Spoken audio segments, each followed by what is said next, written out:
നമ്മുടെ ബേൽചന്ദ്രർ വയനാടിന് കടന്നു പോയിരിക്കുകയാണ്. ഷിൻഡോയ്ക്ക് അല്പമായ പ്രയാസം, നെഞ്ചിന് വേദന പോലെ ഉണ്ടായി. 2 ദിവസമായിട്ട് അവർ ഹോസ്പിറ്റലിൽ പോവുകയും ചെക്ക് ഇരിക്കുകയാണ്. നാളെ ഒരു ചെക്കപ്പ് ഉണ്ട്.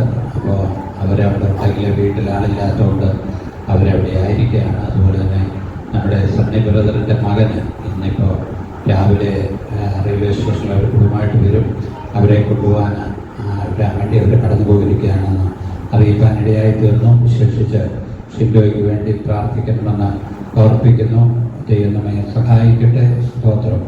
ഹല്ലേലൂയ. ഇത്രത്തോളം സമയം കർത്താവിൻ്റെ പാതപീഠത്തിലായിരിക്കാൻ നമുക്ക് ദൈവം ഇടയാക്കി. ദൈവത്തിൻ്റെ കരുണയ്ക്കായി ഞാൻ ദൈവത്തിന് സ്തോത്രം ചെയ്യുകയും ദൈവത്തെ സ്തുതിക്കുകയും ചെയ്യുകയാണ്. നമ്മുടെ കൊയർ ഒക്കെ നന്നായി അവർ പെർഫോം ചെയ്യുന്നുണ്ട്. കാര്യങ്ങളെല്ലാം ഒരു ഓർഡർ ആകണമെങ്കിൽ കുറച്ച് ദിവസം കൂടെ എടുക്കും. അപ്പം എല്ലാം പ്രൊജക്ടറും ഒക്കെ മോളിൽ പിടിപ്പിക്കണം. ഭാവിയിൽ സെൻട്രൽ കൺവെൻഷനൊക്കെ കഴിഞ്ഞിട്ട് ഈ കാര്യങ്ങൾ എന്തെങ്കിലും ചെയ്യണമെന്ന് ഓർക്കുന്നു. പ്രൊജക്ടർ മോളിൽ വെക്കുമ്പോൾ ചിലപ്പോൾ ഈ കർട്ടൻ പ്രശ്നമായെന്ന് വന്നേക്കാം. അപ്പോൾ അത് വേണ്ട പോലെ കൈകാര്യം ചെയ്യണമെന്ന് ആഗ്രഹിക്കുന്നു. ദൈവമേ സഹായിക്കട്ടെ. ഇന്ന് പകലിൽ അതിൻ്റെ ഇതിന് ശേഷം PAP ഉണ്ട്. PAP അത്യാവശ്യമുള്ളവർ മാത്രമേ ഇടയ്ക്ക് പോകാവുള്ളൂ എന്ന് ഉറപ്പിക്കുന്നു. സ്തോത്രം. മത്തായിയുടെ സുവിശേഷം 19-ാം അധ്യായം അതിൻ്റെ 16 വാക്യങ്ങൾ ഒന്ന് വായിക്കാം. മത്തായിയുടെ സുവിശേഷം 19-ാം അധ്യായം. പുസ്തകമുള്ളവർക്ക് എന്നെടുത്തുന്നു മൈക്കോണാക്കി. അനന്തരം ഒരുത്തൻ വന്ന് അവനോട്, ഗുരു, നിത്യജീവനെ പ്രാപിപ്പാൻ ഞാൻ എന്ത് നന്മ ചെയ്യണമെന്ന് ചോദിച്ചതിന് അവൻ, എന്നോട് നന്മയെ കുറിച്ച് ചോദിക്കുന്നത് എന്ത്? നല്ലവൻ ഒരുത്തനേ ഉള്ളൂ.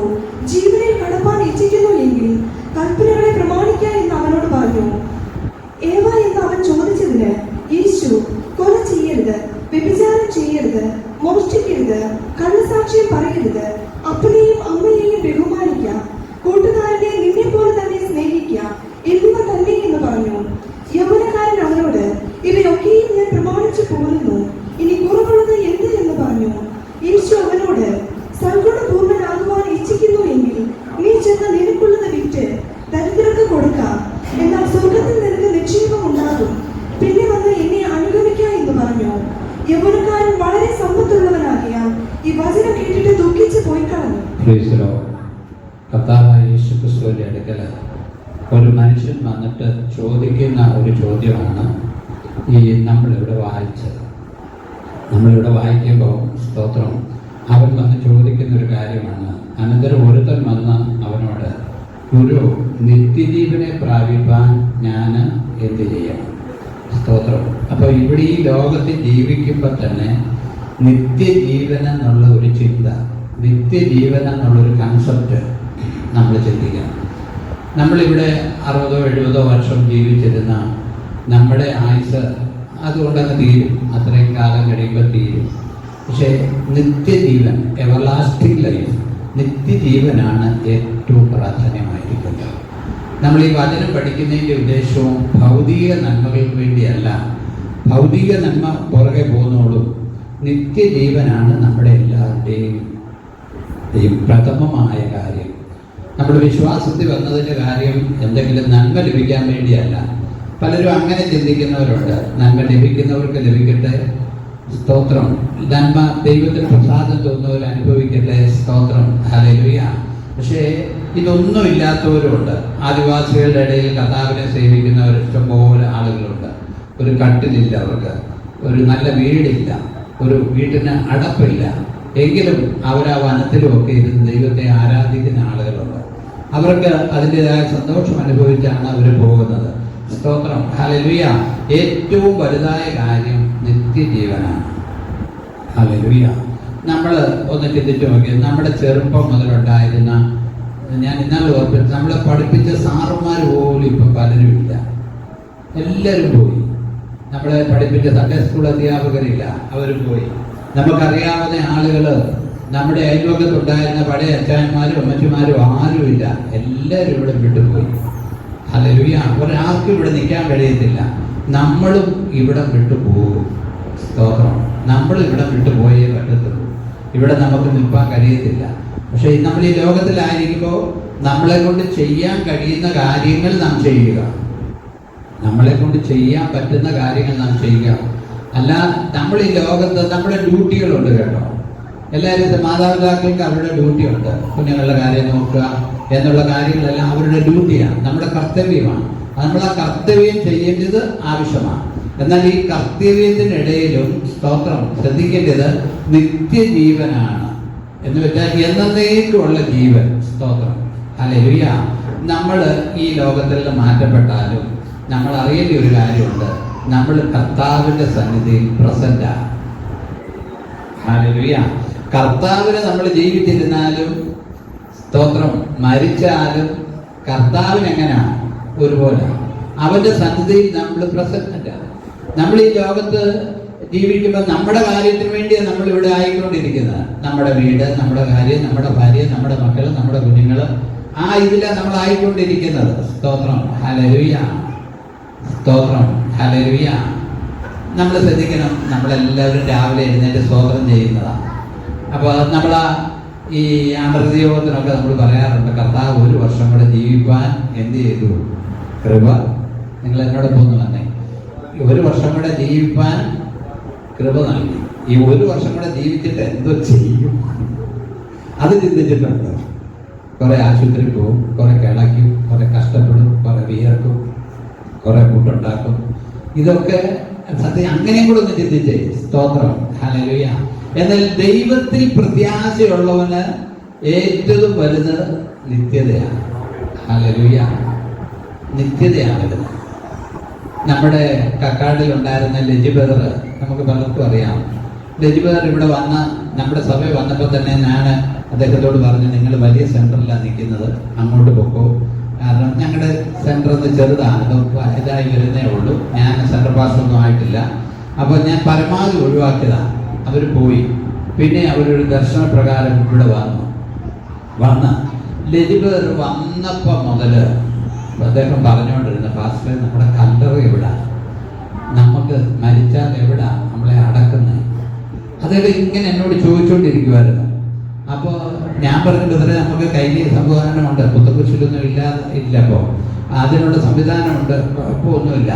അപ്പൊ ഞാൻ ചിന്തിച്ചുകൊണ്ടിരുന്ന, അന്ന് ആ കൂട്ടത്തിൽ പ്രായം ഉണ്ടായിരുന്നത് നമ്മുടെ ബേച്ചക്കാരന്റെ പിതാവ് അപ്പച്ചൻ മാത്രമേ ഉള്ളൂ. അപ്പച്ചനെ പ്രായമുള്ളത്. അപ്പച്ചന് പ്രായമുണ്ടെന്ന് പറഞ്ഞാൽ അപ്പച്ചൻ നല്ല ആരോഗ്യമാണ്. പിന്നെ ഇദ്ദേഹം എന്തിനാ വീടിന്റെ കൂടെ എന്നോട് പല പ്രാവശ്യം ചെല്ലുമ്പോൾ സ്തോത്രം, ഹല്ലേലൂയ, എന്നോട് ഇത് പറയും. എന്നിട്ട് അവരുടെ വീട്ടിൽ ഞാൻ ഇറങ്ങിയിട്ട് അതിൻ്റെ മുകളിലൊരു വീട്ടിൽ ഒരു സഹോദരിയുടെ വീട്ടിൽ, ജാൻസിയുടെ ഒക്കെ വീട്ടിൽ പ്രാർത്ഥന നടത്താൻ ഞങ്ങൾ വണ്ടി അവിടെ വെച്ചിട്ട് കയറി പോകും. അപ്പോൾ ആ കയറ്റം കയറുമ്പോൾ പുള്ളി എന്നോട് പറയും, പാസ്റ്ററെ അധികം ഓടില്ലല്ലോ. ഞാൻ ഇപ്പോഴും എനിക്ക് ഭയങ്കര ദുഃഖമുണ്ട് ആ മനുഷ്യനെ ഓർക്കുമ്പോൾ. നമ്മളോട് അതുപോലെ സ്നേഹമുള്ളൊരു മനുഷ്യനായിരുന്നു. അധികം ഓടുകയല്ല കേട്ടോ പാസ്റ്ററെ, അധികം ഓടുകയല്ല. അദ്ദേഹം എന്നോട് പറഞ്ഞൊരു കാര്യമാണ്. കാരണം പുള്ളിയുടെ ലക്ഷ്യം നിത്യതയായിരുന്നു. പുള്ളിയുടെ ലക്ഷ്യം നിത്യതയായിരുന്നു. കാരണം ഞാൻ ജീവിച്ചിരിക്കുമ്പോഴും അദ്ദേഹത്തിന് നിത്യതയിലേക്ക് പോകണമെന്നുള്ളൊരു ചിന്ത അദ്ദേഹത്തിന്റെ എല്ലാ വാക്കുകളിലും എല്ലാ കാര്യങ്ങളിലും ഉണ്ട്. ഞായറാഴ്ച അതിരാവിലെയാണ് അദ്ദേഹത്തിന് രാത്രി പ്രയാസം ഉണ്ടായി. രാവിലെ എന്നെ വിളിച്ചു. അതിരാവിലെ ഞാൻ അവിടെ ചെന്ന് പ്രാർത്ഥിച്ചു. അപ്പൊ പ്രഷറെല്ലാം കുറഞ്ഞു വല്ലാതെയായി, പ്രഷറെല്ലാം കുറഞ്ഞു വല്ലാതെയായി. അപ്പോൾ അദ്ദേഹം വളരെ കൂളായിട്ട് എന്നോട് പറയാം, പാസ്റ്റർ പൊക്കോ, സഭായോഗം നടത്തേണ്ടതല്ലേ, രാവിലെ നമുക്കിവിടെ ആരാധനയുണ്ട്, പാസ്റ്റർ പൊക്കോ, സഭായോഗം നടത്തേണ്ടതല്ലേ. ഞാൻ അവിടെ നിന്ന് ഉടൻ തന്നെ നമ്മുടെ വിനിലിനെ വിളിച്ചു. വിനിലിനെ വിളിച്ചിട്ട് എൻ്റെ വണ്ടിയല്ല ഞാൻ പോയത്, നമ്മുടെ സെന്നസ്റ്റിലോയിൽ. അപ്പോൾ വിളിച്ചു, മോനെ എത്രയും പെട്ടെന്ന് വരണം, ഈ അങ്കിളിനെ ഒന്ന് ഹോസ്പിറ്റലിൽ കൊണ്ടുപോകണം, എനിക്ക് ആരാധന നടത്താൻ പോകണം. അവനവൻ്റെ വാഹനത്തിൽ അവിടെ വന്ന് ഞാൻ പ്രാർത്ഥിച്ചു പോന്നു. ആ വാഹനത്തെ കയറ്റി നമ്മുടെ ഈ അവിടുത്തെ പാലം, കക്കാട്ടിൽ നിന്ന് അങ്ങോട്ട് പോകുന്ന ആ പാലം കടക്കുമ്പോൾ തന്നെ ഒരു കൗള് ശബ്ദിച്ചു. വണ്ടി സൈഡിൽ നിർത്തി ഒരു കൗള് ശബ്ദിച്ചു. അസാലിസിന്റെ മടിയിലേക്ക് തല വെച്ച അദ്ദേഹം ലോകത്തിൽ നിന്ന് മാറ്റപ്പെട്ടു. അന്നേരമാണ് എനിക്ക് ബോധ്യം വന്നത്, പുള്ളിയുടെ ഉള്ളിലൊരു ചിന്തയുണ്ട്, ഞാൻ ഏത് സമയം മാറ്റപ്പെടും. അദ്ദേഹം ഒരു പ്രവാചകനായ മനുഷ്യനായിരുന്നു. അദ്ദേഹം പ്രവാചകനാണെന്ന് പറയുന്നതിന്റെ കാരണം, ഞങ്ങളുടെ മോന് പഠിക്കുമ്പോൾ ആരക്കുന്നത്ത് ആ ടോക്കത്തിലാണ് അവൻ അഡ്മിഷൻ ലഭിച്ചത്. 60,000 രൂപ ഫീസ് കൊടുത്ത് എഞ്ചിനീയറിംഗ് കോളേജിൽ. അദ്ദേഹം ഇവിടെ വന്ന് പ്രവചിച്ചു, വെറുതെ പ്രാർത്ഥനയിലല്ല, അവൻ ഫീസ് ഇല്ലാതെ പഠിക്കുകയുള്ളൂ. അപ്പം എൻ്റെ ഭാര്യ പറഞ്ഞു, ബ്രദറെ, അവൻ ഗവൺമെൻറ് കോളേജിലല്ല പഠിക്കുന്നത്, മാനേജ്മെൻറ്റ് കോളേജിലാണ് പഠിക്കുന്നത്, ഫീസ് കൊടുക്കാതിരിക്കാൻ പറ്റത്തില്ല. പക്ഷേ അദ്ദേഹം പറഞ്ഞു, എൻ്റെ ആൻറ്റി, എനിക്കിതൊന്നും അറിയത്തില്ല, ദൈവം എന്നോട് പറയുന്നുണ്ട് അവൻ ഫീസ് ഇല്ലാതെ അതേ എനിക്കറിയാവുള്ളൂ. പുള്ളി പറഞ്ഞു, ദൈവാത്മാവ് എന്നോട് പറയുന്നുണ്ട് അവൻ ഫീസ് ഇല്ലാതെ പഠിക്കുള്ളൂ. എൻ്റെ ഭാര്യ പറഞ്ഞു, നടക്കത്തില്ല, ഫീസ് കൊടുത്തു കഴിഞ്ഞു. പുള്ളി പറഞ്ഞു, എനിക്കറിയത്തില്ല, ദൈവാത്മാവ് എന്നോട് ഇങ്ങനെ പറയുന്നുണ്ട്. 1 വർഷം കഴിഞ്ഞപ്പോഴാണ് അവൻ്റെ ഫീസിൻ്റെ അവിടെ ചെന്നപ്പോൾ, ഇനി ഫീസ് കൊടുക്കണ്ട, കൊടുത്ത ഫീസ് തിരിച്ചു തന്നു. 60,000 രൂപ തിരിച്ചു തന്നു. സ്തോത്രം. ആ ഒരു മനുഷ്യന് തൻ്റെ മരണത്തെക്കുറിച്ച് വ്യക്തമായ ഒരു ചിന്തയുണ്ടായിരുന്നു. അതുകൊണ്ടാണ് ആ മനുഷ്യൻ എന്നോട് എപ്പോഴും ചോദിച്ചുകൊണ്ടിരുന്നത്, എവിടെയാണ് അടക്കുന്നത്, എവിടെയാണ് കാര്യങ്ങൾ എന്ന്. അപ്പൊ ഞാൻ പറഞ്ഞു വന്നതിന്റെ കാര്യം എന്നാന്ന് ചോദിച്ചാൽ, ഈ ലോകത്തിലെ കാര്യമല്ല വലുത്, നിത്യജീവനാണ് വലുത്. ഈ നിത്യജീവനെ കുറിച്ച് ഒരു ചിന്തയുണ്ടെങ്കിൽ ആ മനുഷ്യൻ അതിനെക്കുറിച്ച് മാത്രം ചിന്തിച്ചുകൊണ്ടിരിക്കും. സ്തോത്രം. ഇവിടെ ഈ മനുഷ്യൻ എന്ന് പറയുകയാണ്, ഗുരു, നിത്യജീവനെ പ്രാപിപ്പാൻ ഞാൻ എന്ത് നന്മ ചെയ്യണമെന്ന് ചോദിച്ചു. വേഗം വായിച്ചു. നല്ലവൻ ഒരുത്തനേ ഉള്ളു കേട്ടോ, അത് കർത്താവാ. നമ്മളെല്ലാം നല്ലവരാണ്, പക്ഷെ കർത്താവ് പറയുന്ന ഒരു കാര്യമുണ്ട്, നല്ലവൻ. നമ്മളിലൊക്കെ പോരായ്മയുണ്ട്. ഹല്ലേലൂയ. നമ്മളിലൊക്കെ പോരായ്മയുണ്ട്. നമ്മൾ നല്ലവരൊക്കെയാണ്, ആരും കുഴപ്പമൊന്നുമില്ല, പക്ഷെ അവിടെ ഇവിടെയൊക്കെ നമുക്ക് പോരായ്മയുണ്ട്. സ്തോത്രം. ശ്രദ്ധിക്കണേ. ആത്മീയത്തോടെ ഞാൻ പറയുന്നുണ്ടെ, നമ്മൾ ആകേണ്ടവണ്ണം ഇതുവരെയും ആയിട്ടില്ല. നമ്മൾ റെക്ടിഫൈ ചെയ്യേണ്ടത്, നമ്മളൊന്ന് ക്രമീകരിക്കേണ്ട അനേക കാര്യങ്ങളും നമ്മുടെ ജീവിതത്തിലുണ്ട്. പരിശുദ്ധാത്മാവിന്റെ നിയോഗത്തോടെ ഞാൻ പറയട്ടെ, നമ്മൾ ക്രമീകരിക്കേണ്ട പല കാര്യവും നമ്മുടെ ജീവിതത്തിലുണ്ട്. എന്താ നമ്മൾ ക്രമീകരിക്കേണ്ടതെന്ന് ചോദിച്ചാൽ, അവനവന്റെ ഭർത്താക്കന്മാരോട് ചോദിക്കുക, ഭാര്യമാരെന്താ ക്രമീകരിക്കേണ്ടതെന്ന്. അവരവരുടെ ഭാര്യമാരോട് സ്നേഹത്തോട് ചോദിക്കുക, ഞാൻ എന്താ. ഭർത്താക്കന്മാർ ചോദിക്കുക, ഞാൻ എന്താ ക്രമീകരിക്കേണ്ടത്. അവര് സ്നേഹത്തിന്റെ ആത്മാവിലാണെങ്കിൽ പറയും, ഇന്ന കാര്യമൊക്കെ അച്ഛൻ ക്രമീകരിക്കണമെന്ന്. ഹല്ലേലൂയ. ഓരോരുത്തർക്കും പറയാൻ കാണും. എൻ്റെ ഭാര്യയോട് ചോദിച്ചാൽ ഞാൻ ഒത്തിരി സാധനങ്ങളൊന്നും മേടിക്കത്തില്ല. ഇങ്ങനെ വേണ്ട കാര്യങ്ങളൊക്കെ പല പ്രാവശ്യം പറഞ്ഞാലേ എന്തെങ്കിലും മേടിക്കത്തുള്ളൂ. കാരണം അപ്പൊ അവരാഗ്രഹിക്കുന്ന അളവിൽ പരമാവധി ചെലവ് കുറഞ്ഞാണ് പോകാനാണ് ഞാൻ ആഗ്രഹിക്കുന്നത്. അപ്പോൾ ഓരോരുത്തർക്കും ഓരോ കാര്യങ്ങൾ പറയാൻ കാണും. അതുകൊണ്ട് ഇന്ന് പകലിൽ ശ്രദ്ധിക്കണേ. സ്തോത്രം. നമ്മൾ ക്രമീകരിക്കേണ്ട ചില കാര്യമുണ്ട്. നമ്മളെല്ലാം ബോസാന്ന് പറഞ്ഞിട്ട് കാര്യമില്ല. നമ്മളിൽ ഒത്തിരി കുറവുണ്ട്. നമ്മൾ കുറവില്ലാത്തവൻ കർത്താവ് മാത്രമേ ഉള്ളൂ. ഹല്ലേലൂയ. അതുകൊണ്ട് ഭാര്യയ്ക്കോ ഭർത്താവിനോ എന്തെങ്കിലും ഒരു കുറവുണ്ടെന്ന് തോന്നിയാൽ, സ്തോത്രം, ഹല്ലേലൂയ, അതൊരു വലിയ ഇഷ്യൂ ആയിട്ട് എടുക്കരുത്. രണ്ടുപേരും കൂടെ ഇരുന്ന് ക്രമീകരിക്കേണ്ട കാര്യം ക്രമീകരിക്കുക. സ്തോത്രം. ക്രമീകരിക്കേണ്ട കാര്യങ്ങൾ ക്രമീകരിക്കുക. സ്നേഹം കൊടുക്കേണ്ട സമയത്ത് സ്നേഹം കൊടുക്കണം.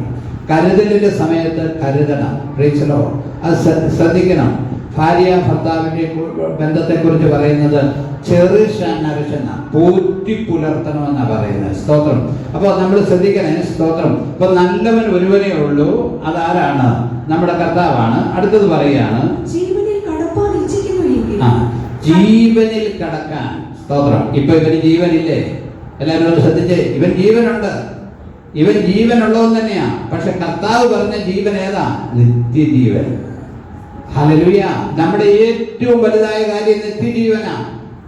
ജീവനിൽ കടപ്പാൻ ആഗ്രഹിക്കുന്നെങ്കിൽ അവനെ അപ്പ ചോദിക്കുക, എനിക്ക് പിന്നെ ജീവനില്ലാഞ്ഞിട്ടാണോ ഗുരു അങ്ങയോട് ഞാൻ സംസാരിക്കുന്നത് ചോദിക്കാം. പക്ഷേ കർത്താവ് അവന് ലോകപരമായിട്ട് ജീവൻ ഉണ്ടെങ്കിലും അവന്റെ ഉള്ളിൽ നിത്യജീവൻ വരണം. അതാണ് ഏറ്റവും പ്രാധാന്യം. കർത്താവ് പറയാണ്, ജീവനിൽ കടക്കാൻ നീ ഇച്ഛിക്കുന്നെങ്കിൽ, സ്തോത്രം, കൽപ്പനകളെ പ്രമാണിക്കാൻ. കർത്താവ് ഒരു കൽപ്പന തന്നിട്ടുണ്ട്. പഴയ നിയമത്തിൽ 10 കൽപ്പന കൊടുത്തിട്ടുണ്ട്. പുതിയ നിയമത്തിൽ അനേക കാര്യങ്ങൾ പറഞ്ഞിട്ടുണ്ട്. അപ്പൊ ജീവനിൽ കടക്കണമെങ്കിൽ, സ്തോത്രം, എന്ത് ചെയ്യണം? സ്തോത്രം, ദൈവത്തിന്റെ കൽപ്പന അനുസരിക്കണം. ജീവനിൽ കടക്കണമെങ്കിൽ ദൈവത്തിന്റെ കൽപ്പന അനുസരിക്കണം. ദൈവത്തിന്റെ വചനപ്രകാരം പോകണം. Praise the Lord. സ്തോത്രം. അപ്പൊ ചോദിക്കുകയാണ്, താഴോട്ട് വായിക്കാം. ഏവ എന്ന് അവൻ ചോദിച്ചതിന് ഏവ എന്ന് അവൻ ചോദിച്ചതിന് യേശു യേശു കൊല ചെയ്യരുത്. കർത്താവ് ഇങ്ങനെ ഈ കൽപ്പനയുടെ കാര്യം എടുത്തു പറയുന്നത് ആദ്യമായിട്ടാണ് എനിക്ക് തോന്നുന്നത്.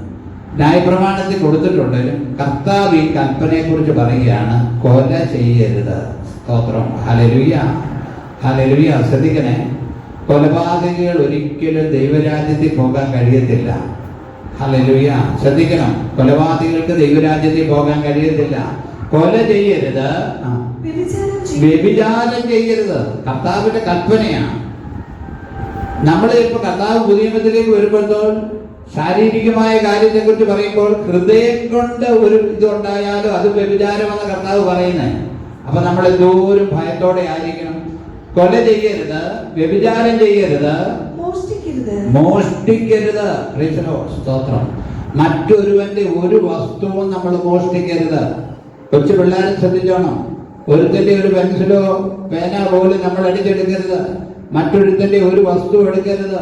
അറിഞ്ഞോണ്ട്, എന്റെ ഭാഷയിൽ പറഞ്ഞാൽ നാട്ടുകാരുടെ തേങ്ങ വീണാലും അത് എടുക്കാൻ നിന്നോർക്ക് അനുവാദമില്ല. കാരണം എന്താണെന്ന് ചോദിച്ചാൽ അത് മോഷണമാണ്. ഇനി അറിഞ്ഞോണ്ട് നമ്മൾ എടുത്തോളാൻ പറഞ്ഞ നടത്തോ കുഴപ്പമൊന്നുമില്ല. ചില എഴുപത്തി തന്നെ പറമ്പിൽ താമസിച്ച് അത്യാവശ്യം വാഴക്കൊല വെട്ടുകയോ തേങ്ങ ഒക്കെ എടുത്തോളാൻ പറയുന്നവരുണ്ട്. അപ്പൊ അങ്ങനെ ചെയ്യുന്നതുകൊണ്ട് കുഴപ്പമില്ല. സ്തോത്രം. അല്ലാതെ ചെയ്താൽ അത് മോഷണമായിട്ട് വരും. മോഷണമായിട്ട്. സ്തോത്രം. ശ്രദ്ധിക്കണേ, നമ്മൾ ശ്രദ്ധിക്കണം. സ്തോത്രം. ഹല്ലേലൂയ. മോഷ്ടിക്കരുത്.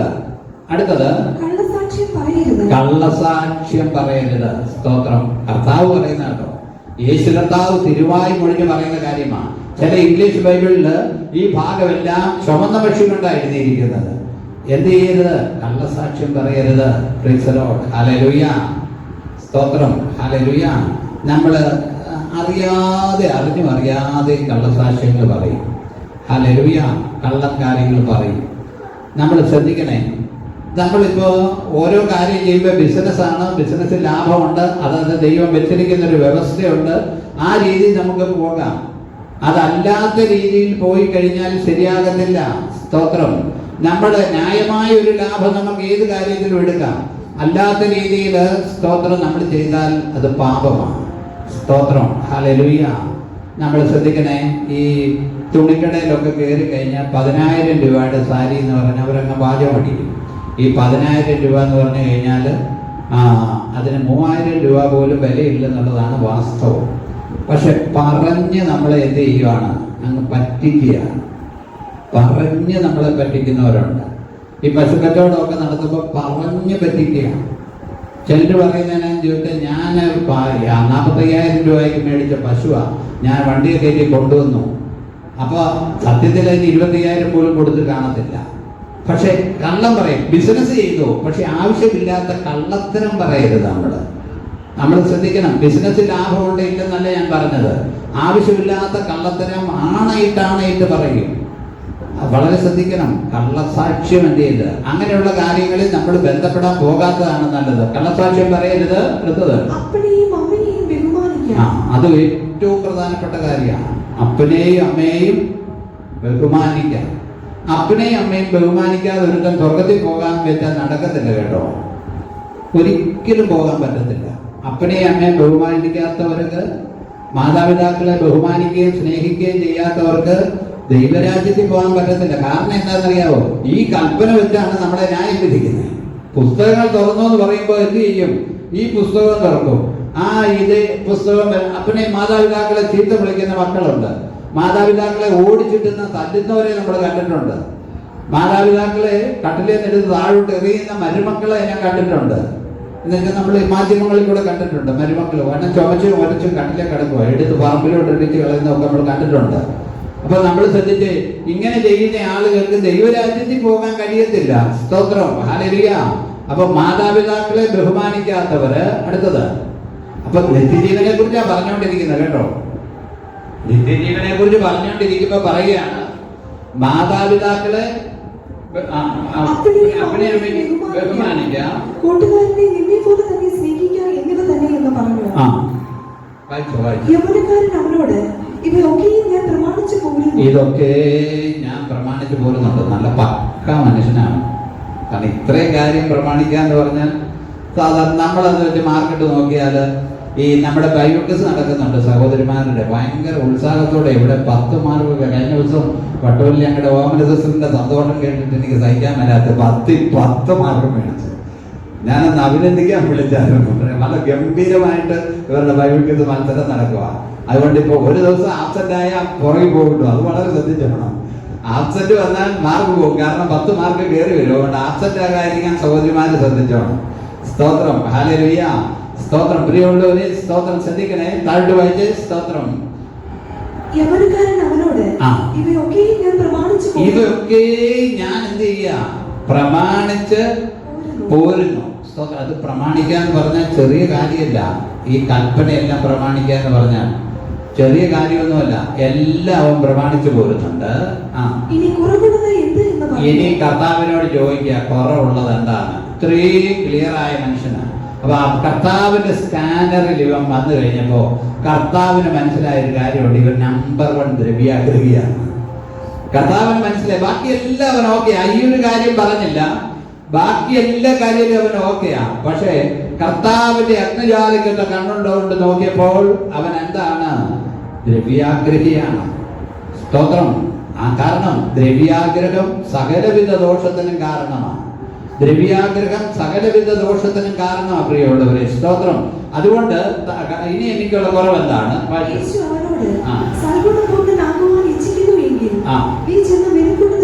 യേശു പറഞ്ഞ അതുകൊണ്ടാ യേശു അവനോട് പറഞ്ഞു കേട്ടോ. അല്ലാതെ ദൈവമക്കൾ എല്ലാവരും വിറ്റു കൊടുക്കാനൊന്നും പറഞ്ഞില്ല. ആദ്യകാലത്ത് ഓരോ കാലങ്ങളിൽ ഓരോ രീതിയിലാണ് പോകുന്നത്. സ്തോത്രം. അതുകൊണ്ട് ചില ആളുകൾ ഈ വചനം പറഞ്ഞ് നമ്മളോട് കളിയാക്കുന്നവരുണ്ട്. കർത്താവ് പറഞ്ഞില്ലേ വിറ്റു കൊടുക്കണമെന്ന്. വിറ്റു കൊടുക്കാനല്ല കർത്താവ് ആദ്യം പറഞ്ഞു. പക്ഷെ ഇവന്റെ ആറ്റിറ്റ്യൂഡ് എത്ര ഇത് വലുതാ. അതുകൊണ്ടാണ് അവൻ അത് പറയാൻ കാരണം. നീ ഉള്ളത് നിനക്കുള്ളത് വിറ്റ് ദരിദ്രർക്ക് കൊടുക്കാം. എന്നാൽ സ്വർഗത്തിൽ നിക്ഷേപം ഉണ്ടാകും. സ്തോത്രം, ഹല്ലേലൂയ. സ്വർഗത്തിൽ നിക്ഷേപം. സ്തോത്രം, ഹല്ലേലൂയ. സ്വർഗത്തിൽ നിക്ഷേപമാണ് ഏറ്റവും വലുത്. എന്നുവെച്ചാൽ വിറ്റ് കൊടുക്കാനല്ല കർത്താവ് പറഞ്ഞ. കർത്താവിന്റെ കൽപ്പനകൾ അനുസരിച്ച് നാം ചെയ്യേണ്ട കാര്യങ്ങൾ ചെയ്യണം.